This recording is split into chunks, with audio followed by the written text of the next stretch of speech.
Nah, Tan dari pengalaman lu pribadi kan soal nikah. Karena gini guys, Fatan ini pakar bukan pakar. Bukan pakar. Kalau pakar lu kayak bisa Sakti ini. banget, Iya, ya. sakti dan repetition. Kan lu cuma satu kan? Ya. Satu. Iya. Ini saya satu guys. Ya. Si Fatan ini nikah muda. Saya dengar ceritanya tuh umur berapa? 20 tahun. 20 tahun. 20 tahun Kalau gua denger kisahnya nekat luar biasa nih orang. Ini kalau kisah dia Gen Z tahu dibilang wah nekat lu Bang gitu. Nah, kenapa ya menurut lu dengan pengalaman lu terus juga ketemu binaan atau ketemu temen nongkrong ya kenapa jadi banyak yang khawatir dengan karena gini banyak orang yang nikah banyak alasan gak berani nikah karena tadi persiapan ini persiapan itu dan sebagainya itu kenapa tuh? Sebenarnya kalau pernikahan yang perlu diketahui dulu bukan ajang balapan. Jadi secara hukum di Islam ya, hukum nikah itu sunnah. Hukum nikah itu sunnah dan hukum nikah itu bisa berubah. Bisa berubah jadi wajib, bisa berubah jadi haram. Kita singkat aja ya. Wajib, kapan hukum nikah itu menjadi wajib? Ketika ada seorang laki-laki yang cukup secara finansial dan dia tuh daripada dia punya finansial bagus, dijajan, pinggir jalan segala macam itu hukumnya sudah berubah menjadi wajib. Ya ingat ya, punya uang finansial cukup segala macam, materi cukup gitu kan. Dan juga dia nafsuan orangnya itu harus wajib nikah, udah jadi wajib. Ada hukum yang ketika nikah itu menjadi tidak boleh atau haram. Ketika pernikahan itu diniatkan oleh si cowok ini entah punya dendam segala macam untuk menyakiti perempuan. Ada loh. Ada yang kayak gitu yang tujuan menikah itu adalah untuk menyiksa segala macam tuh, itu yang tidak boleh kayak gitu. Itulah yang tapi nggak boleh dilakukan. Nih sorry Pak Ustadz, ini ada hubungan dengan haram tadi ya. Karena banyak nih gue lihat di konten-konten ya. Mungkin lu pernah lihat bahwa nanti deh nikah justru gue akan menjadi akan jadi orang yang sangat berdosa kalau gue nikah dengan kondisi yang sangat tidak mapan dan gue zolim kepada anak gue ntar. Oke, itu kan dalam tanda kutip orang gue haram ntar jadi nikah dengan alasan itu belum siap dan belum ekonomi. Itu gimana tuh Ustaz? Kalau dari saya pribadi justru punya pandangan lain nih. Wah gimana gitu ya? Kita lawan arus media ini. Nah jadi kalau pandangan saya adalah saya setuju sebenarnya dengan statement nanti kalau saya nikah sekarang gimana anak saya nanti gitu. Itu quote itu atau kalimat itu betul menjadi benar kalimat itu ketika dibarengi dengan usaha untuk paham gimana cara ngerawat anak. Statement dia adalah kalau saya nikah sekarang saya rasa belum cukup saya untuk bisa ngurus anak segala macam. Statement itu betul ketika dibarengi dengan dia caranya gimana sih cara ngurus anak yang baik. Itu jadi benar. Jadi salah, jadi nggak boleh ketika itu terus menjadi alasan gue nggak antar aja deh gue nikah deh. Karena gue belum bisa ngurus anak, baby blues lagi. Itu salah. Nah, itu banyak isunya begitu. Nah, bahkan child free. Kampanye child free itu gila banget, Bro. Banyak banget berapa Karena kampanye child free itu ekosistemnya menguat dengan ekonomi semakin sulit. Betul. Nyambung jadi. Nyambung. Asli. Gimana itu ya? Saya juga finansial saya belum stabil banget nih. Kita curhat ya. Makanya teman-teman kalau ada yang mau nyumbang bisa. boleh. Saya nikah umur 20 tahun. Punya anak umur 21. Pada saat itu kerjaan saya itu cuma jualan helm. Asli jualan helm gue dong. Jualan helm. Tapi memang helmnya yang waktu itu karena saya ikut komunitas helmet lovers di Facebook itu memang helm-helm yang saya jual itu memang jual beli helm second. Tapi mahal-mahal ya, kan. Givi, terus Nolan, terus Soe dan segala macam gitu sih. Tapi memang harus berproses itu tadi. Jangan ngerasa kita kayaknya nggak cukup nih ekonomi. Tenang aja. Sebetulnya Allah Subhanahu Wa Taala itu berfirman, udah ngasih tahu, udah nge-spill bahwa kalau kamu miskin, iyakunu fuqara yughnihimullah gitu loh. Kalau nggak salah ya. Ketika kamu mau menikah tapi keadaan kamu masih fuqara, masih fakir, Allah yang akan buat kamu cukup atau Allah akan buat kamu kaya.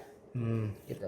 Kayak gitu. Artinya memang walaupun Gen Z itu suka yang realistis aja nih kita dan bisa hitungannya ada jelas, tapi jangan lupa juga yang ngejanji tadi Allah.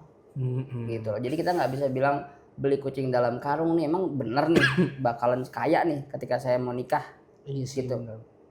Lagi-lagi di mindsetnya lagi ya, di setting. Ada lagi gitu. Dan memang terjadi benar. Semenjak saya nikah, Kaya lu. kayak emang enggak, tapi banyak banget kerjaan yang bisa dikerjain dan akhirnya cukup loh. Bener sih. Sampai sekarang anak saya 2, gitu ya, usia saya masih 27, gitu ya. Alhamdulillah cukup gitu loh. Cukup aja gitu. Dan memang Allah Subhanahu wa taala tuh bilang dalam surat An-Najm nih. Mungkin banyak yang belum tahu bahwa jadi surat An-Najm itu di beberapa ayat menyebutkan tentang antonim suatu kata. Di surat An-Najm itu, gitu ya. Dan salah satunya adalah wa annahu huwa aghna wa aqna. Jadi sebelumnya tuh Allah bilang wa annahu huwa adhaka wa abka. Allah lah yang membuat orang tertawa dan menangis, gitu loh. Wa annahu huwa amata wa ahya. Allah juga yang membuat kematian dan kehidupan. Semuanya serba antonim. Tapi ketika bahas tentang uang, ekonomi, wa annahu huwa aghna wa aqna. Dan Allah jugalah yang membuat orang menjadi kaya dan mestinya miskin dong. Tapi Allah nggak pakai kata itu. Wa annahu huwa aghna wa aqna. Allah lah yang membuat kaya dan Allah juga yang membuat cukup. Nggak ada kata atau ensiklopedi miskin tuh nggak ada. Allah akan membuat itu cukup kalau bersyukur. Kira-kira begitu sih. Jadi intinya tadi balik ke dasar tadi itu, buka mental block, kan? Buka itu, betul. Insya Allah. Jadi sekarang kita lagi diskusi supply and demand. Betul. Karena ya. kita betul. demand-nya bagaimana mengatasi dakwah pada Gen Z, supply-nya jadi kita kasih spill kan. Betul. Bagaimana masuk ke Gen Z. Betul. Masuk 2 poin itu tuh besar kan. Masalah-masalah Gen Z diturunin ya. Bikin bantu mereka akan ikut, baru penguatan keimanan juga akan ikut. Betul sih. Kayaknya kita bisa deh kalau kolaborasi kapan-kapan gitu ya, kita bisa kolaborasi tentang lu bahas tentang gimana cara finansial atau ekonomi segala macam ya. Gue konten gitu Pak Ustadz juga ya. Kemarin buka-buka ini ya. Investasi. Baru mau belajar. Ini karena lagi tren Gen Z itu investasi karena mungkin karena gini gue lihat investasi itu gue lihat gini ya, ini agak kita diskusinya jadi banyak ya. Boleh, nggak apa-apa. Investasi itu gue lihat kenapa sekarang semakin tren. Kalau gue dari POV Gen Z. Ya, selain lu Gen Z nih, benar? Gen Z gue juga. Oke. Ya mungkin muka gue ya gue akui. Gue nggak bilang gitu. Itu sepantaran kok. Lanjut. Jadi Gen Z itu kenapa? Karena kan tadi gue lihat konten kreator keuangan segala macam masalah-masalah Gen Z. Pertama kan karena masalah ekonomi ya. Dan kenapa investasi ini ngetren? Karena gini, ini korelasi sama Gen Z. Gen Z itu apa? Kalau bisa kerja di rumah, simple. Nah, ini nih mereka suka yang kayak gini. Nah, tapi memang kalau gue lihat bukan soal itunya sih. Investasi itu emang sekarang tuh ya, gini. Investasi kan kadang ada orang bilang gue invest aja lah, uang dingin gue invest segala macam. Tapi sekarang nih kayak gak cukup uang dingin, tapi kayak seperti apa ya? Invest itu sebagai sebuah instrumen kewajiban sekarang untuk bertahan hidup. Setuju, betul. Inflasi nggak ngejar gitu. Jadi kemarin itu tahun lalu aja bro, uang di deposito, kenaikan deposito, misal lu naruh uang di deposito nih sekian miliar, lu dapat per bulan cuma sekian.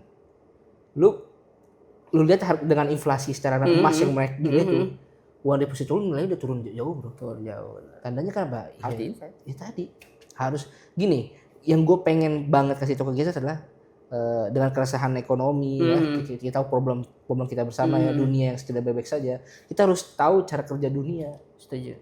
Dan cara tahu untuk menyelamatkan kita melawan arus adalah berinvestasi itu sih. Karena gini, gue pernah dengar dari salah teman gue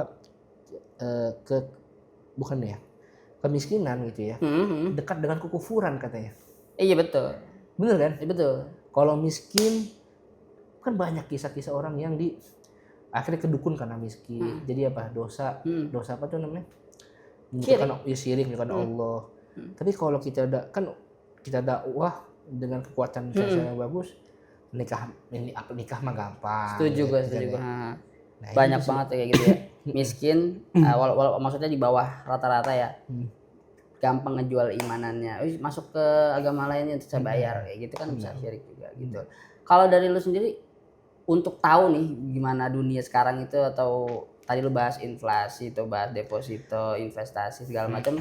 Ada saran nggak buku apa yang kira-kira Gen Z bagus banget buat baca nih? Oh gini, itu buku masih gue baca sekarang dan itu semua orang tahu Psychology of Money itu ya. Nama bukunya apa? Psychology of Money. Psychology of Money. Nah, ini juga boleh ada dakwah juga. Ya. Coba para ustadz kita masuk ke mereka dengan bahas Psychology of Money. Nah, itu. Nyambung tuh. Suka nyambung tuh, rame itu, ya kan? Gue coba deh, gue coba bahas coba deh. Ini Psychology of Money ya. Siapa tahu.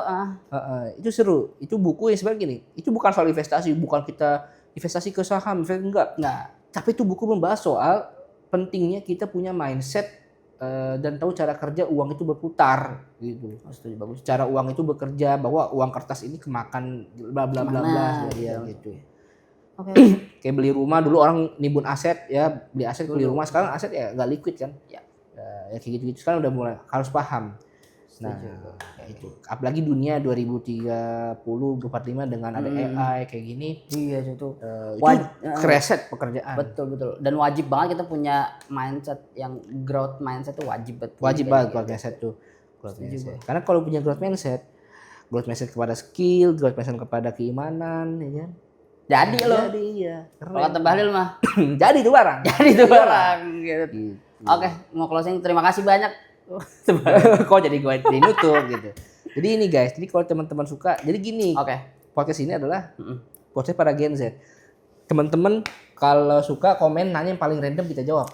Bebas, betul kan? Setuju. Ada paling random paling jawab ya gitu ya. Emang Gen Z suka pertanyaan random kan? Gitu. Oke. Podcast terima kasih. Next kita bahas tentang Gen Z lagi. Boleh, terima kasih banyak waktunya. Siap. Oke, thank you.